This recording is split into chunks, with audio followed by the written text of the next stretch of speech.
Hey guys, this is Kiara Jade from Kiara Jade Relationship Success.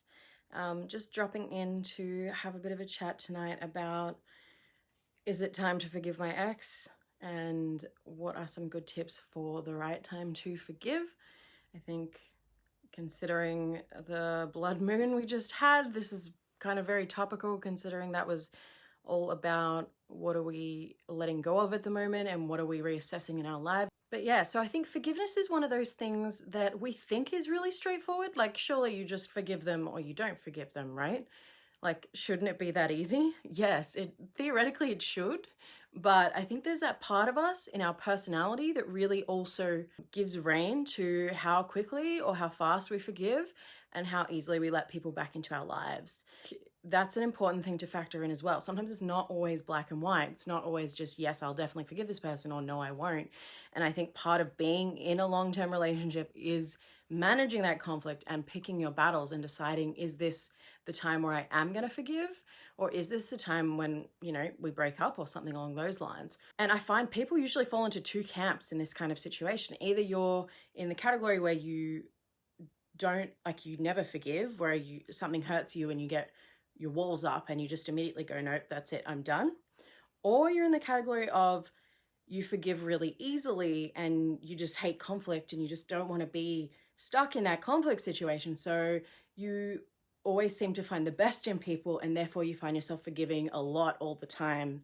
And I guess this video is probably more geared at those people, and that's going to really give you an indicator of when is a good time to forgive and when is not so great of a time to forgive. Because I think when we are those kind of people who are inclined to forgiving a lot and to have people hurt us and kind of try to manage that in the best way we can, often we can end up in these patterns where a lot of people will break up with a partner and then, some time will go by, some emotions will heal a bit more relaxed, and then they'll start talking to that person again, and then suddenly they'll be back together again. And then you'll find a few months later, maybe they break up again, and it's very on again, off again, right? And I think that very much plays into being someone who forgives and forgives a lot, right? So the problem with this is sometimes when we break up and then we get back together and then we break up and then we get back together, the conflict is never properly managed, right? It's just kind of swept under the rug, or maybe the time apart gives you both time to kind of cool down a bit.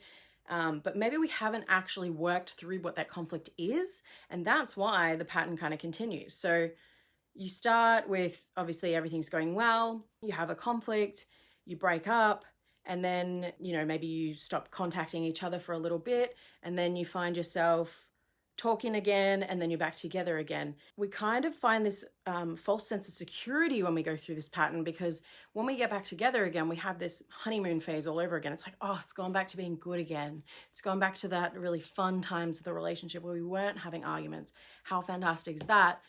This is going to be great again, right? And we get that sense of security that it's all going to be good, but it's a false sense of security because that underlying conflict is still there and it was never dealt with. It was just kind of handled by the breakup, and then you've gotten back together, but maybe haven't really readdressed that yet. That's where this pattern comes into play. And so that's why it's really important to know when is a good time to forgive and when is maybe not the best time to forgive. Because sometimes when we are in this pattern, or when we are kind of breaking up with a partner and then getting back together again, it almost tells that person that their behavior is okay, right? It almost says to them that, given enough time, even though you've done something that really hurt me, it's going to be okay, and then we'll get back together again anyway, and all is forgiven. It depicts to that person that they can do those behaviors and that things will be fine. So when is the right time to forgive? So my key rule of thumb here is we want to be really on top of the power of intention, right? So what do I mean by that? I mean, what is someone's intention behind what they've done, the action that's hurt you? Because sometimes we do actions that hurt people and we don't mean to do it. It's just the way it ends at the way the cards fall is that someone gets hurt by it. And then there's other times where maybe we are going out to kind of, I don't know, get back at someone, or we are just already really angry and then our intentions aren't so great, and then that's when someone gets hurt. Note the power of intention here. So let me give you an example to kind of break that down a little bit more. And luckily, my partner is always the guinea pig who gets to be the example. So we were having a party at my house, and it was like the hour before the party started. My partner came over, and I was like, we really need some ice for the drinks. Can you go grab some ice? And his reaction was not what I expected. It was, no, I don't want to do that. And I was like, why? Why not? What's going on? And he was just like, no, I just sat down, you know, like I just got here. I just want to relax, you know, like, can't I just relax? And I was like, well, yeah, but you know, we need help. We're running around cleaning and fixing things and making sure everything's perfect for the party. Like, can you just go get some ice? And he was like, no. And I was kind of upset about this and a little bit mad, but I was like, look, it's right before a party. Now is not the time to, you know, talk about conflict. So I was like, let's shelve this and we'll make sure we come back to it afterwards. So in the meantime, though, the whole party, I was like thinking to myself, like, why is my partner doing this? Like, is he selfish? Is he just not care about helping me and my family? Is it just stubbornness? Like, what is the intention underlying this? Like, I need to know, because that intention is indicative of someone's personality, right? So if their intentions are usually good, you're usually going to continue to see that in a relationship. Or if their intentions are stubbornness or selfishness, that's a personality trait, and you're going to potentially end up seeing that continued as well. So it was really unsettling for me. And then, so the next day, it's just like, okay, we really need to talk about this. What happened with the ice? I'm really confused. I don't know why you wouldn't just help us. I need to have a conversation around this. So always good to bring it back up if you can't talk about the issue in the moment, just a side note. And he was like, look, you're not going to like what I have to say. Don't get mad. And I was like, look, I won't get mad. Just tell me what you need to say. And he was like, look, the reason I didn't get the ice was because, you know, my car's been having issues lately. On short trips, it goes really bad. And I knew going to the servo was a really short trip. And I was like, oh, it was a car thing. Wasn't that you were selfish. Wasn't that you were being stubborn. It was just that you were worried about your car and you wanted to protect your car. And my partner is a car guy. He loves his car. We have had previous arguments about this, which I think is why he was so hesitant to tell me. I was like, thank God you told me that. Thank you so much for telling me, because now I know that your intention was not to just be selfish and not care. Your intention was you wanted to protect your car. And I know you're a car guy. I know that's part of your personality, and I've accepted that in our relationship. And I'm 100% fine with being with someone who like loves their car. And like, I just wish you told me, because we could have worked through that. I could have said, here, take my keys. And that could have been a compromise we could have made. But unfortunately, he didn't want to tell me in the moment, and therefore it just kind of escalated. But these things happen sometimes. So the power of intention is really important when you're deciding to forgive someone. So if they're doing things out of revenge, or if they're doing things to get back at you for some reason, or if they're trying to manipulate what you do because they want their needs to be met, they want them to always be the ones choosing what you do on the weekend or something along those lines, that's where we really got to question, is it worth forgiving this person, allowing them back into our lives if they're always going to put themselves first and put me last? So that's tip number one. Tip number two is, was this intentional, right? Did they mean to do it? So sometimes we can just say flippant comments and we don't realize the power of our words, and we can actually hurt someone. So for example, maybe you're someone who, I don't know, has a bump on their nose and you hate your nose, right? It's not really something we talk about too often, our insecurities. And maybe your partner just walks in one day and goes, oh, wow, when you wear your glasses, your nose looks really big. And you're just like, oh, internal cringe. Oh my God, I hate my nose. And I can't believe he just said that. And you get really upset over it. And they had no idea that that was a trigger for you. They had no idea that that's something that really upsets you and that that's your insecurity. And they've just said it. So I think in those kind of situations, we can forgive. We should forgive, because, you know, how were they to know that that was something that was really going to upset me? And maybe we can communicate that, and then maybe they won't do it again in the future. On the flip side of that, though, if your partner knows that you hate your nose, anyway, we'll continue with that example. And maybe they bring it up all the time, and they've said it to you like the 20th time this week, and they're always belittling you for your nose. What's the intention there, right? Are they trying to put you down? Are they trying to lower your self-worth? Why are they just attacking your insecurities for no apparent reason? Like, that is not a good intention, and that is something we wouldn't want to forgive, this kind of action. So just keeping in mind the difference between the two. And sometimes this can be a bit of a gray area as well. I can appreciate that. I think the next thing would be, if you're trying to bring something up and you're trying to communicate your needs and just going, hey, look, this really upset me when you said this. And then they just automatically get really defensive and really angry and just not very nice to be around.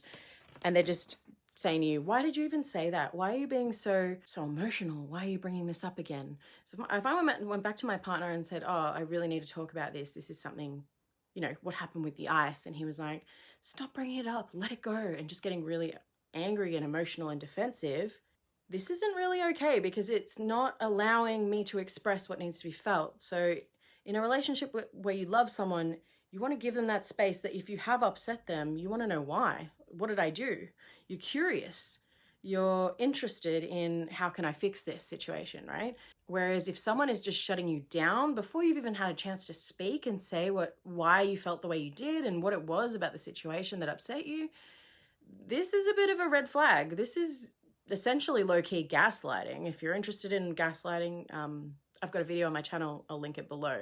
And this is the way conflict never gets resolved, right? If you're with someone who's always going to put you down whenever you try to talk about conflict or bring something up because you want to clear it and you want to work through it, you're never going to get anywhere if you're constantly getting shut down. And it's always going to be a sticking point in your relationship. You can have the same fights over and over again because it's something that you're struggling with. This is something I would be questioning whether I would forgive or not because it is quite a serious thing. And you're never going to be able to get through those conflicts if you are having that kind of situation. The final thing that I've got, which is actually a positive, is if someone apologizes, and the key point is here, takes responsibility for their actions. So I think often, sometimes people will just apologize for the sake of apologizing, and they'll be like, oh yeah, like if I just apologize, you know, the conflict will be over and then like we'll be back to being fine again. But if they apologize and they're genuine and they say, I'm sorry for my part I had to play in this argument. I'm sorry that, you know, when you got upset, I got even more upset and I kind of lashed out. I'm sorry for this, that, and the other. That really shows a level of emotional intelligence, and that is the kind of person you want to be with. Someone who can, one, identify how they went wrong and know that it's a two-sided thing when we are arguing with someone. And two, someone who can be vulnerable enough to apologize for that and actually say, look, I was wrong here. Because that, again, that's someone who you'll be able to work through things with. Someone who can reflect enough to say, hey, this was a problem. Because usually the next step from there is how can we fix it, right? How can I change? How can I not talk about your nose again because it's now a moot point that I've just learned? What can we do to move on from here and make things work? That would be a kind of person I would be forgiving, because that's the kind of person who you can have those conversations with and you can heal the difficult times with. And yeah, I guess just finally a little side note is to remember that sometimes actions speak louder than words. People can say all the best words in the world and tell you exactly what you want to hear, but whether they actually stick to that is a different thing. So sometimes our partners know what we want to hear and know what we're looking for, and they can kind of tell us the world, but their actions will always tell you whether they're willing to change or whether they're willing to fix what went wrong the original time you broke up, right? So just keeping that in mind when you are looking to forgive someone. Is there someone I can work together with on this problem where it's not all just one-sided, not just me trying to fix it all the time and hitting brick walls? Or is there someone that, you know, has got my back here and we're working on it together? So I guess they're all my 4 tips. I hope they've been helpful and I hope you've resonated with some of them. And please let me know if you've got any questions, comments. I'd love to know your thoughts. All the best, everyone.